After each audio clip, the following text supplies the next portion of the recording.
difícil o desenvolvimento assim dessas das habilidades. competências.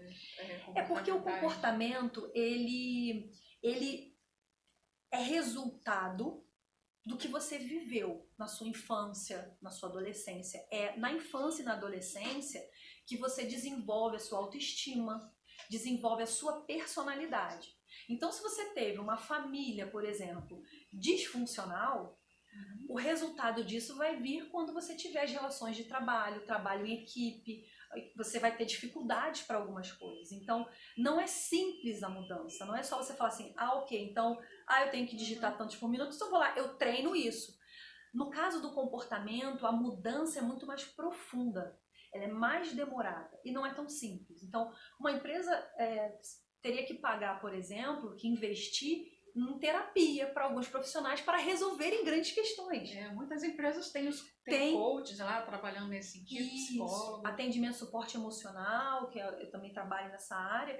Então, é mais complexo. Então, quando uma empresa faz uma entrevista e já procura pessoas que têm algumas dessas habilidades já desenvolvidas, questões já resolvidas, de repente eles podem perguntar na entrevista, você faz terapia? Você já fez terapia em algum momento? Por quê? Se você já procurou, significa que você tem interesse em melhorar.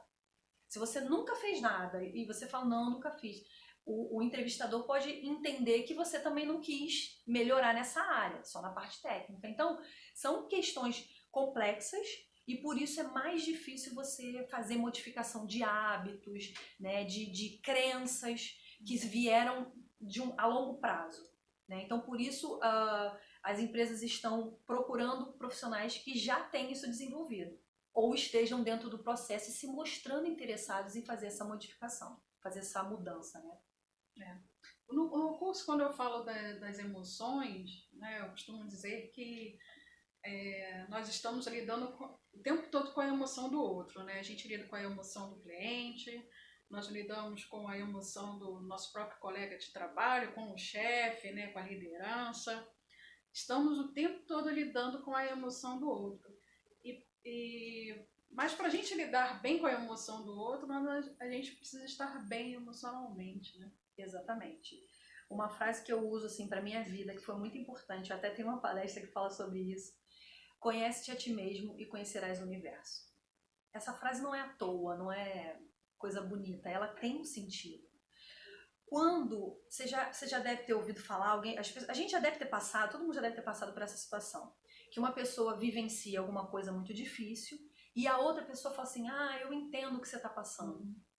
Eu queria até citar uma coisa que é polêmica, mas não vou entrar no mérito, o próprio racismo.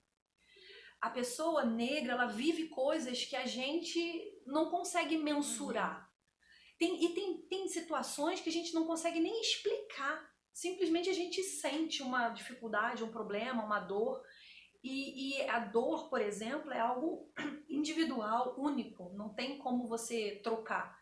Então, quando eu vivencio as minhas experiências e aprendo com elas e compreendo como foi para mim, eu consigo chegar próximo do entendimento do que aquela pessoa está passando.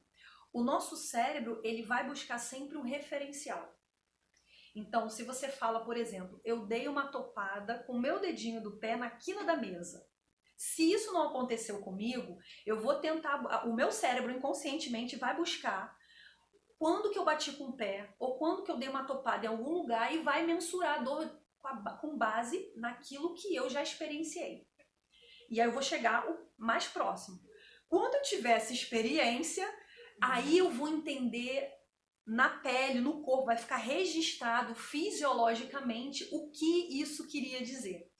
Mas para eu chegar o mais próximo possível do entendimento e daquilo que você está sentindo, eu tenho que entender o que eu estou sentindo, ou o que eu senti na minha experiência, para eu me aproximar com esse aprendizado, com essa vivência, com essa compreensão do que acontece comigo, das emoções, do quanto é difícil às vezes você desenvolver um hábito, gerir uma agenda, facilidade, né? Trabalhar em equipe com pessoas difíceis. Então, se uma pessoa falar, não consigo lidar com essa pessoa, como? É só você chegar, ouvir a pessoa e falar, ok, Não, mas a outra pessoa não consegue. E aí, né? Então, quando você consegue compreender a si mesmo em toda essa complexidade humana, aí vem o conhecerás o universo, porque o universo são as outras pessoas. Cada pessoa é um universo. O universo é a palavra, pelo menos no meu entendimento, que chega mais próximo de uma coisa grandiosa sem fim, assim, de tanta complexidade que é. Então, realmente, o ser humano é um universo. E essa frase, para mim, explica exatamente isso. Você conhecendo você, os seus processos, emoções e a sua experiência de vida, você consegue se aproximar mais ainda do outro, que também é um outro universo. Por isso que a empatia é tão difícil, né? A gente fala tanto em empatia, mas na prática não é. E a palavra que está se usando muito, substituindo um pouco a empatia, é compaixão. Que eu também acho que faz muito sentido, que é você, não é nem só se colocar no lugar do outro, mas é você realmente acolher esse outro, né? É estar próximo dele. Então, a compaixão e a empatia têm sido realmente coisas muito importantes para o mundo de hoje e daqui para frente, eu acho, né?